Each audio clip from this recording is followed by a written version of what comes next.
Hello class. आज हम देखेंगे temperature change case in redundant frames और structure. So in temperature change क्या होगा यदि सभी के सभी मेंबर में अगर टेम्परेचर चेंज इक्वल अमाउंट में है तो there is no stress induced in the structure. Okay, there will be only a rigid body motion. ठीक है। और अगर चेंजेस अगर इक्वल ना होते हुए अलग अलग है या किसी मेंबर्स पे हो किसी मेंबर्स में नहीं है तो there is a stress induced in the structure. Okay, so here is a question.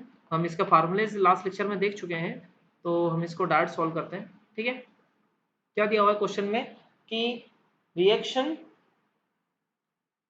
Reaction and bar forces ये कंप्यूट या कैलकुलेट करने हैं, और ए बी और बी सी पर टेम्परेचर कितना दिया हुआ है, इंक्रीज बाय 60 डिग्री सेंटीग्रेड। ठीक है, अगर टेम्परेचर इंक्रीज हो रहा है that means it will take positive, and अगर डिक्रीज दिया है तो नेगेटिव। ओके, ये दिया हुआ है अल्फा। ठीक है, अल्फा क्या है, coefficient of thermal expansion of the member. ठीक है, सबसे पहले हम क्या कैलकुलेट करेंगे कि इस स्ट्रक्चर का डिग्री ऑफ इंडिटरमिनेंसी कितनी है। ठीक है, तो डिग्री ऑफ इंडिटरमिनेंसी चेक करने के लिए जो फ्रेम है उसके लिए फार्मूला क्या है, m-2j+r। ठीक है, इसमें m क्या है, मेंबर, तो मेंबर कितने होगा, 1 2 3 4 5 6 और 7। ठीक है, मेंबर कितने हैं, 7। जॉइंट कितने हैं, 1 2 3 4 5। 5 क्या हो गए, जॉइंट हो गए। आर कितना हो गए, हिंज है, तो इसके रिएक्शंस कितनी, 2। रोलर है 1, रोलर है 1।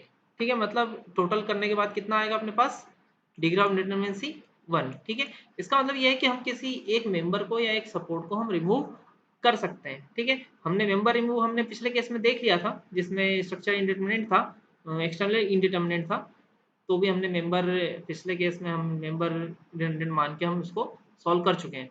अब इस केस में हम क्या करेंगे, हम सपोर्ट रिडंडेंट करेंगे। ठीक है, तो हम क्या कर रहे हैं, reaction at C is taken as redundant, hence remove support C and apply unit load at C. क्योंकि यहाँ पर हमारे पास कोई एक्सटर्नल लोड है नहीं तो हम पी कैलकुलेशन नहीं करेंगे, P U L by A का कैलकुलेशन नहीं करेंगे। So we only unit load calculation. ठीक है, तो हमने एक unit load compressive at joint C पर हमने प्रोवाइड करा है। ठीक है, ये जॉइंट सी है, ये लेंथ 2 मीटर जो क्वेश्चन में दिया हुआ है, लेंथ हम देख सकते 2 मीटर 2 मीटर 1.5 मीटर 1.5 मीटर ये लेंथ दी हुई है। ठीक है, हमने ये एंगल थीटा माना है। ठीक है, अब सपोज अगर हम जॉइंट ई लेते हैं तो जॉइंट ई को ई में इस मेंबर को कोई बैलेंस नहीं कर सकता, सो इट विल 0। ओके, और अगर ये 0 है तो इस मेंबर को भी वर्टिकली इस डायरेक्शन में कोई बैलेंस नहीं कर पाएगा, तो इट विल टेक 0। ठीक है, अगर हम जॉइंट ई ले, अगर ये 0 है और जब हम डी पॉइंट लेंगे तो क्या होगा, ये हॉरिजॉन्टल मेंबर है, there is no horizontal member in this joint, so it will 0। ये 0 है तो इसी वजह से ये भी क्या होगा, 0, क्योंकि जॉइंट ई पर इसको जब इस मेंबर को बैलेंस करने के लिए कोई फोर्स नहीं होगा। सो 0 फोर्स मेंबर कौन कौन से हो जाएंगे, E B, B D, D और ई है, ये क्या है, 0 फोर्स मेंबर्स हैं। ठीक है, तो रिमेनिंग कौन कौन से मेंबर्स बचे हैं, ए बी बी सी और सी डी। ठीक है, तो हम जॉइंट सी टेक करते हैं। ठीक है, जॉइंट सी लेके हमने ये एंगल थीटा, तो इस एंगल थीटा लेने पे साइन थीटा और कॉस थीटा की वैल्यू क्या हो जाएगी, ये साइन थीटा और कॉस थीटा की वैल्यू है, ये 3 मीटर ये 4 मीटर, तो हाइपोटेन्यूज क्या हो जाएगा 5 मीटर, मतलब टोटल लेंथ 5 मीटर, ये सेंटर पे टच है तो ये क्या हो जाएगा 2.5 मीटर और 2.5 मीटर, तो 4/5 इक्वल्स टू 0.8 और 3/5 इक्वल्स टू 0.6। तो इसको रिजॉल्व करने पे हमारे पास क्या आएगा, हमने सपोज ये दो मेंबर्स कनेक्टेड हैं, कौन कौन से कनेक्टेड है, एक तो सी बी और सी डी। ठीक है, तो ये सी बी और सी डी, सी बी हमने कंप्रेसिव माना और सी डी हमने टेंशन माना। ठीक है, वॉट एवर यू वांट, आप चाहो तो टेंशन दोनों मेंबर्स पे दे सकते हो, दोनों मेंबर पे कंप्रेशन भी दे सकते हो।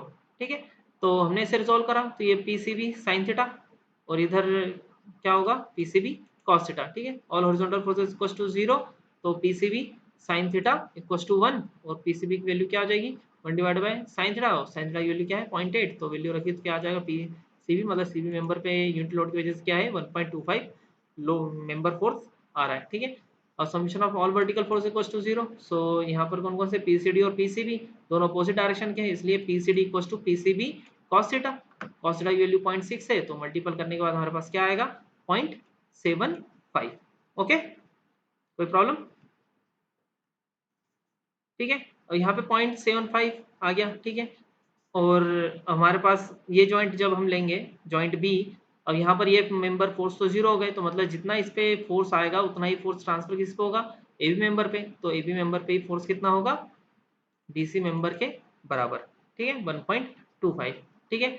अब टेम्परेचर दिया हुआ है 60 डिग्री का इंक्रीमेंट, एल दिया हुआ, अल्फा दिया, सो मेंबर पे हम कैलकुलेट करते हैं मेंबर फोर्सेस क्या क्या होंगे। सो मेंबर कौन कौन से यहाँ पर, A B, B C, C D, D E, A, D B, D.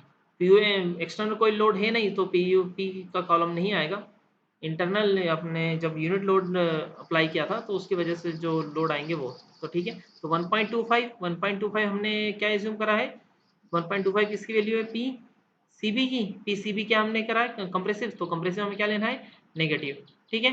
तो कंप्रेसिव बीसी पे भी क्या हो जाएगा, बीसी और एबी पर क्या होगा, नेगेटिव 1.25, और सीडी पे क्या होगा, टेंशन, ठीक है, क्योंकि हमने टेंशन लिया था सीडी। और बाकी मेंबर्स पे जीरो फोर्स है, ठीक है, तो जीरो फोर्स सब पे, ठीक है। फिर लेंथ, एबी की लेंथ कितनी हो गई, 2.5, क्योंकि हाइपोटेन्यूज 5 मीटर का और आधा क्या होगा उसका 2.5, या चाहो तो आप कैलकुलेट कर सकते हो, ठीक है। ये कैलकुलेशन है, ये 2 था, ये 1.5 है, वर्टिकल है, सो ये इसके लिए हाइपोटेन्यूज हो गया एबी के लिए। तो एबी लेंथ कितनी हो जाएगी, 2.5 मीटर, ठीक है। ये 2.5 metre, BC 2.5 metre, CD 3 metre, ठीक है। 2 मीटर का डी हो जाएगा, ई ए भी 2 मीटर, और 2.5 मीटर डी बी, और 1.5 मीटर बी ई, ठीक है, ठीक है। अल्फा की वैल्यू दी हुई है 6 इंटू 10⁻⁶ और 6 इंटू 10⁻⁶ दो मेंबर के लिए दिया, तो बाकी सब क्या हो जाएगा, जीरो, ठीक है। टेम्परेचर इंक्रीज हो रहा है इसलिए पॉजिटिव साइन मिलेंगे, 60 डिग्री 60 डिग्री टेम्परेचर दिया हुआ है और बाकी सब में जीरो, ठीक है। यू एल अल्फा टी, तीनों चारों कॉलम्स का क्या है, ये मल्टीपल है, ठीक है। चारों कॉलम का मल्टीपल क्या आ जाएगा, -11.25 -11.25, और ये जीरो, तो सही जीरो जीरो। फिर अगला कॉलम क्या है, यू स्क्वायर एल, तो यू स्क्वायर एल ये रहा यू कॉलम, इसका स्क्वायर करना और इंटू एल करना है, तो क्या वैल्यू आएगी, ये वैल्यूज आएंगी, ठीक है। अब इन सबका क्या करना है, सम करना है, तो इसका सम क्या आ जाएगा, -22.5 इंटू 10⁻⁴ मीटर, और इसकी वैल्यू क्या आएगी, यू स्क्वायर एल 9.5 मीटर, ठीक है। अब हम जानते हैं डंडेंट का फार्मूला क्या होता है in case of temperature change, summation of U L alpha delta T divide by U square L by A ऊपर गया क्योंकि ए कांस्टेंट है पूरे उसके लिए, ठीक है। वैल्यूज पुट करो, और ए की वैल्यूज क्या वैल्यू क्या दी हुई है, 40,000, जो कि क्वेश्चन में दी हुई है, ठीक है। ये हमें क्वेश्चन में दिया हुआ ए कांस्टेंट 40,000, ठीक है। वैल्यू पुट करी तो वैल्यू क्या आएगा, 9.474 किलो न्यूटन, ठीक है। तो पॉजिटिव आया, दैट मीन्स हमने जो डायरेक्शन दी है वो सी डायरेक्शन में लोड आएगा, ठीक है। 9.474 का मतलब रिएक्शन एट सी पर क्या होगा, 9.474। तो मेंबर फोर्सेस क्या होंगे, member A B B C C D, इन सब पे देखा तो हमें क्या लगाना है, यू इंटू आर, क्योंकि कोई एक्सटर्नल लोड नहीं है इसलिए पी का टर्म नहीं आएंगे, ठीक है। तो यू इंटू आर, इन दोनों का मल्टीपल करने पे क्या आएगा, 11.84 कंप्रेसिव, इन दोनों मल्टीपल करने पे 11.84 कंप्रेसिव, और ये टेंशन था, सो इट विल पॉजिटिव, और बाकी सब पे जीरो, ठीक है। अब ये जीरो आया, अब इसके बाद फिगर देखते हैं 9.474, इस पे 11.84 का कंप्रेसिव है, इस पे 7.10 का टेंशन है, इधर भी 11.84 का कंप्रेसिव है, ठीक है। अब हम देख सकते हैं कि मेंबर क्या है, मेंबर टेंशन है, इसको बैलेंस जो करेगा वो रिएक्शन बैलेंस करेगा इस मेंबर फोर्स को, सो it will tension in opposite side में 7.108 डी, ठीक है। डी पर रिएक्शन कितना आएगा, 7.10 का आएगा। उसी तरह हम इस पे देखते हैं तो 11.84 है, और अब सीधी सी बात है 7.10 का डाउनवर्ड फोर्स है, तो अगले रिएक्शन पे क्या आएगा, वो अपवर्ड 7.10, क्योंकि all vertical force equals to zero. और जैसे 11.84 को इधर बैलेंस रिजॉल्व करके इसको बैलेंस करेंगे हॉरिजॉन्टल फोर्स को, तो वो कितना आएगा 9.474, या हम कह सकते हैं summation of all horizontal forces equals to zero, so H equals to 9.474, ठीक है। ये आ गए आपके सारे member force and it will done. अगर आप चाहते हो तो मेंबर रिडंडेंट मान के भी कर सकते हो, लेकिन आप मेंबर रिडंडेंट करने में ये ध्यान देना कि जीरो मेंबर फोर्स आप रिडंडेंट ना मान लो, ठीक है, okay, it will not take any forces, ठीक है। तो आप ए बी या बी सी में से ले सकते हैं, ठीक है। वैसे भी इस पर टेम्परेचर चेंज दिया हुआ था, कोई एक्सटर्नल लोड नहीं है, तो that means stress will develop in that portions, okay. और बाकी में तो कॉमन है जीरो, ठीक है। तो टेम्परेचर चेंज की वजह से इसमें कोई स्ट्रेस इंड्यूस नहीं होगा, और एक्सटर्नल लोड की वजह से इसमें कोई स्ट्रेस इंड्यूस नहीं है, तो we will not take redundant in this member, we will take AB, BC और CD, इसमें सब redundant ले सकते हैं और फिर सॉल्व कर सकते हैं, ठीक है। Okay, thank you.